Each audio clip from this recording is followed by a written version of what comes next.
Alors, on observe une Algérie assez intrigante ces derniers temps. Sur deux fronts, on dirait. Oui, tout à fait. Il y a d'un côté un discours diplomatique particulièrement musclé, on peut dire. Oui, presque alarmiste sur la scène internationale. Et puis de l'autre, quasi en même temps... Une démonstration de force militaire, ou en tout cas une montée en puissance visible, avec des matériels qui interpellent. Exactement. Alors, la question qu'on se pose, simple coïncidence de calendrier, ou bien est-ce que ce sont les deux faces d'une même stratégie, volontaire, orchestrée? C'est une excellente question, surtout quand on voit la proximité des événements.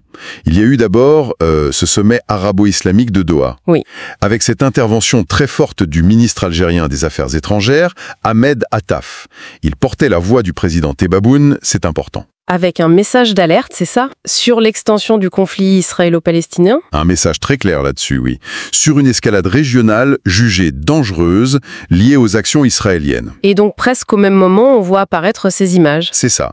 Des images d'exercice qui montrent des Sukhoi Su-34 algériens, mais attention, pas n'importe lesquels. Ah bon? Non, une version qui semble bien spécifique, modernisée. La version ME pour moderniser export. Et ça montre des capacités assez pointues. D'accord, donc une vitrine technologique en quelque sorte. On peut pas dire ça. Et c'est cette dualité, justement, qu'on va essayer de décrypter aujourd'hui. Comment est-ce qu'on articule cette offensive diplomatique, très axée sur le droit, la dénonciation de l'escalade? Avec cette montée en puissance militaire, très concrète, très matérielle. Voilà. Est-ce que c'est une politique de puissance, somme toute classique, le verbe qui s'appuie sur le glaive, comme on dit? Ou est-ce qu'il y a une tension, voire une contradiction peut-être entre les deux?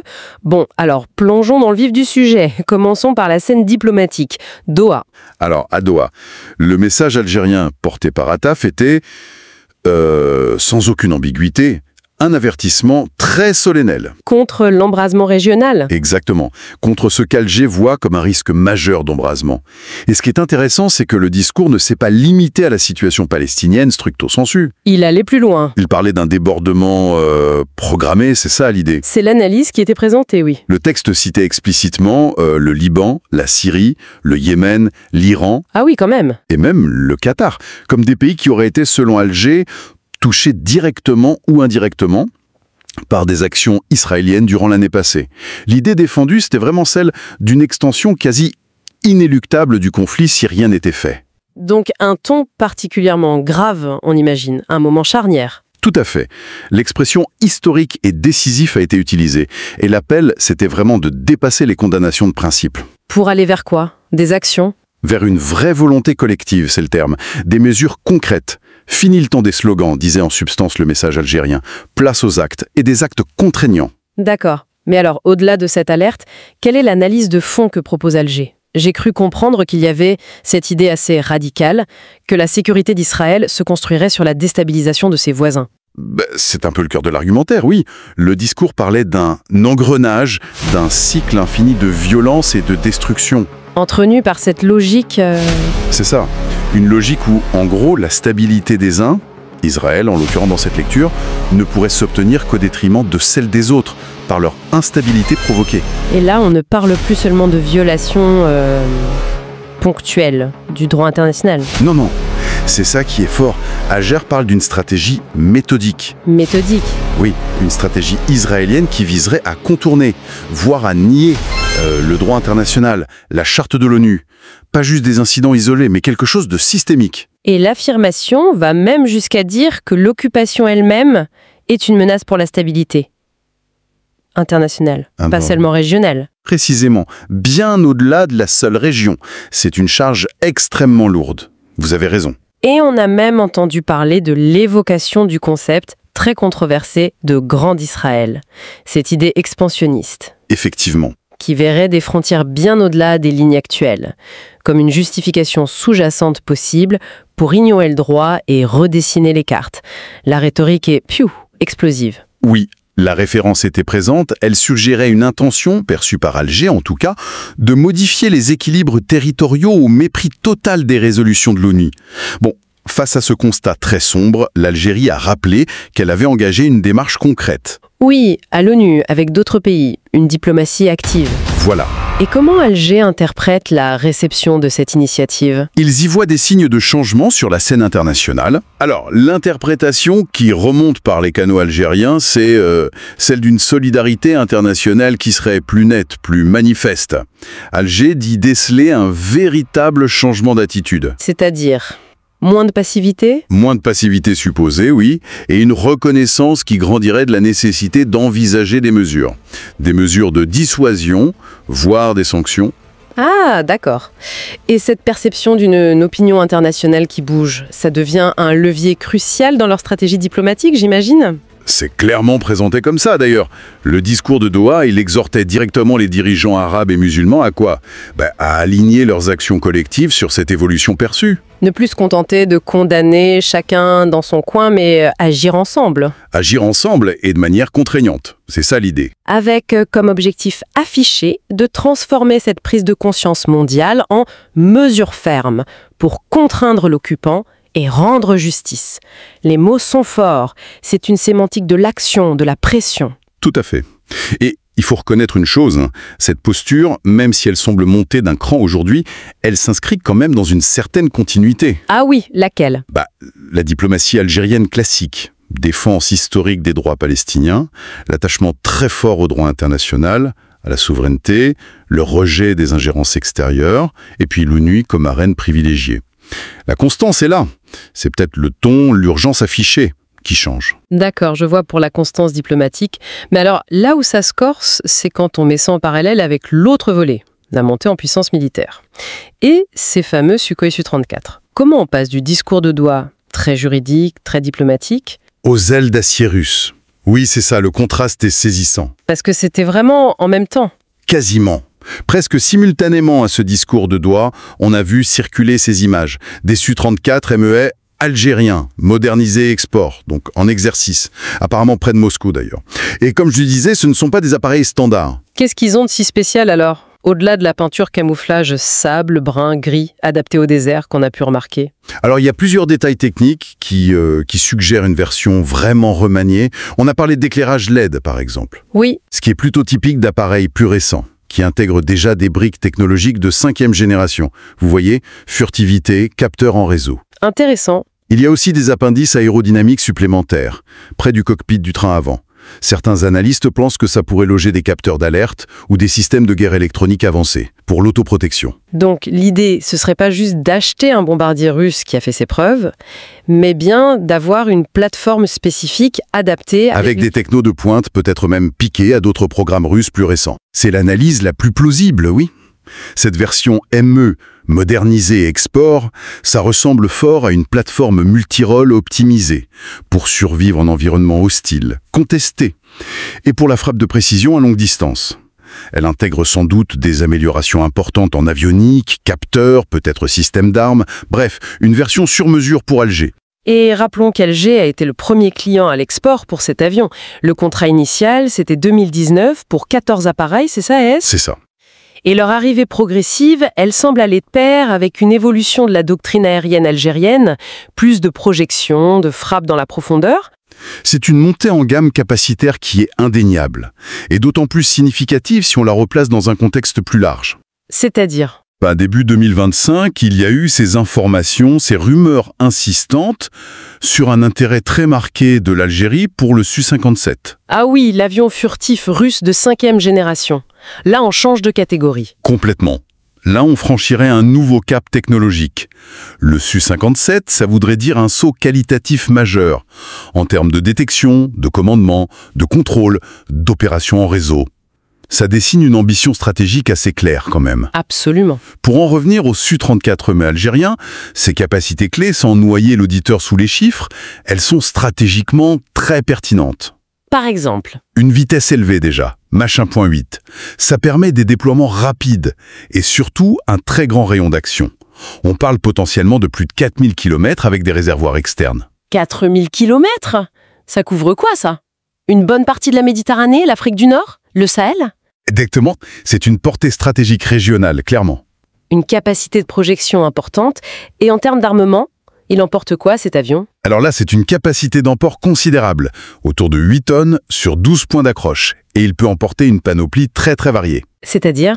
Des missiles RR pour se défendre, bien sûr, mais surtout c'est sa vocation première. Des missiles air-sol guidés de haute précision, des bombes intelligentes, des armes anti-radar aussi, et puis des pods de guerre électronique pour le brouillage, la protection. C'est un vrai couteau suisse, si vous voulez, mais un couteau suisse qui frappe loin et fort. Et on ajoute à ça une avionique modernisée, des communications sécurisées, des adaptations spécifiques pour le désert, refroidissement, filtre anti-sable. Un outil militaire très complet, en somme. Très complet, oui. Bon. Alors, revenons à notre question de départ. Ce discours de Doha, très axé sur le droit, la diplomatie, la condamnation de la force, et cette acquisition, quasi en même temps, d'une capacité militaire offensive aussi sophistiquée. Est-ce que c'est vraiment cohérent ? Ou est-ce que l'un ne vient pas affaiblir le message de l'autre, finalement ? L'analyse qui domine dans les milieux spécialisés, elle penche plutôt pour une lecture de cohérence stratégique. Ah oui ? Comment ça ? L'idée, ce serait que ce ne sont pas deux politiques séparées, mais bien les deux faces d'une même pièce. Que l'Algérie mènerait de front, d'un côté, un plaidoyer juridique et diplomatique pour peser sur la scène internationale, Oui. et de l'autre, la consolidation de ce qu'on pourrait appeler son équation défensive moderne. Les deux se renforceraient mutuellement. L'un appuierait l'autre, en quelque sorte, le verbe et le muscle. C'est une lecture possible, mais est-ce qu'on ne pourrait pas y voir aussi une source de méfiance de la part des voisins, des autres acteurs ? Un double langage qui pourrait être contre-productif ? C'est un risque, bien sûr. C'est inhérent à ce type de posture. Toute montée en puissance militaire, ça peut être perçu comme une menace potentielle, c'est évident. Oui. Cependant, du point de vue algérien, on peut penser que la crédibilité diplomatique, surtout sur des dossiers aussi brûlants, elle est renforcée si on détient des capacités militaires qui sont modernes, dissuasives. Le Su-34ME, avec sa portée, sa précision, ses capacités de survie, ça devient un argument tangible. Ce n'est pas juste pour la parade. Non, il est destiné à opérer en réseau avec d'autres systèmes modernes, la défense aérienne, le renseignement qui sont aussi en cours de modernisation en Algérie. C'est un élément d'un système plus large. Ce qui est fascinant, c'est cette tension-là, entre le discours sur le droit, les principes, et la réalité des rapports de force. Avoir une voix forte à l'ONU, c'est une chose. Oui. Mais la faire entendre réellement, ça passerait donc par cette démonstration de capacité militaire. C'est, en tout cas, l'interprétation qui semble sous-tendre cette stratégie. Pouvoir appuyer ses positions politiques sur des capacités militaires réelles, qui sont perçues comme crédibles par les autres, ça donnerait plus de poids aux initiatives diplomatiques. Cette combinaison position politique forte, moyens militaires à jour, serait vue comme un moyen d'élargir la marge de manœuvre stratégique d'Alger. Donc, le message envoyé serait double. Et assumé comme tel, d'un côté, oui, on promeut la stabilité régionale par le droit international, par une diplomatie active. Tout à fait. Mais de l'autre côté, un signal très clair, la sécurité nationale algérienne, elle repose aussi sur une capacité de défense, de dissuasion qui soit autonome, crédible et adaptée aux menaces perçues dans un environnement régional qui est complexe et volatile. L'un ne va pas sans l'autre dans cette vision. D'accord. Donc si on résume l'approche algérienne telle qu'elle se dessine, à Doha, on a un discours qui se veut réaliste, qui constate une évolution de l'opinion internationale et qui appelle à traduire ça en actes contraignants via l'ONU. Exactement. Et en parallèle, sur le terrain militaire, une montée en gamme qualitative qui continue, symbolisée par ce Su-34ME très spécifique, et par cet intérêt prospectif, certes, mais significatif pour la 5e génération avec le Su-57. La lecture dominante, ça reste celle d'une complémentarité assumée entre une diplomatie proactive et une politique de dissuasion militaire modernisée. L'Algérie chercherait comme ça à s'imposer comme un acteur régional incontournable, une voix de poids, comme on dit parfois. Pas juste un commentateur des crises, mais un acteur qui peut peser sur leur déroulement. L'objectif semble bien être celui-là, oui. Travailler à des solutions politiques basées sur le droit international, ça, c'est la voie diplomatique affichée. Mais en même temps, se donner les moyens de protéger ses intérêts, d'assurer sa sécurité par une modernisation militaire ciblée, avec des choix technologiques ambitieux, c'est cet équilibre, cette dualité assumée que l'Algérie semble vouloir projeter sur la scène internationale. Une stratégie à deux visages donc, mais dont les fils seraient, selon cette analyse, intimement liés. D'une part, cette posture diplomatique exigeante, qui dénonce une logique d'escalade, qui appelle à une réponse internationale ferme, basée sur le droit. Et d'autre part, cette modernisation militaire, visible, stratégique, incarnée par l'arrivée de ces Su-34ME sur mesure, et la perspective d'intégrer des technologies de pointe. Loin d'être opposés, ces deux aspects se conjugueraient pour asseoir l'influence régionale de l'Algérie et lui fournir une capacité de dissuasion qu'elle juge indispensable. Mais, et c'est peut-être là qu'on peut ouvrir la réflexion, cette stratégie n'est pas sans risque, non. En jouant sur ces deux tableaux une diplomatie très affirmée, presque intransigeante sur certains principes, et en même temps l'acquisition de capacités militaires offensives de plus en plus sophistiquées, qui lorgnent vers la 5e génération, quelles conséquences à long terme? Est-ce qu'on ne risque pas une escalade des perceptions, une méfiance accrue qui rendrait justement la voie diplomatique plus ardue? C'est toute l'ambiguïté et tout le pari de cette posture, effectivement. La recherche de sécurité et d'influence par la force, même si elle est couplée à un discours légaliste, ça peut toujours engendrer des réactions, de contrebalancement chez les autres acteurs régionaux. C'est un jeu délicat. Exactement. Comment est-ce que cette combinaison d'une parole forte qui se veut la voix du droit et d'outils militaires de pointe, comment ça pourrait remodeler les équilibres de pouvoir? Ou les déséquilibres d'ailleurs? En Afrique du Nord, en Méditerranée, peut-être même dans l'ensemble de l'espace arabe et africain dans les années à venir. Le potentiel de mauvaise interprétation ou de surenchère, il ne faut pas le négliger, quand même. C'est une dynamique très complexe, en effet. Un pari stratégique, vous avez raison. Dont les répercussions dépendront beaucoup, évidemment, des réactions des autres puissances, régionales et internationales. Il faudra observer très attentivement comment cet équilibre revendiqué entre diplomatie et dissuasion sera perçu et géré dans les faits. Une chose est sûre, l'Algérie affiche clairement son ambition de jouer un rôle central, mais selon ses propres termes. Les développements futurs nous diront si ce pari est tenable sur la durée.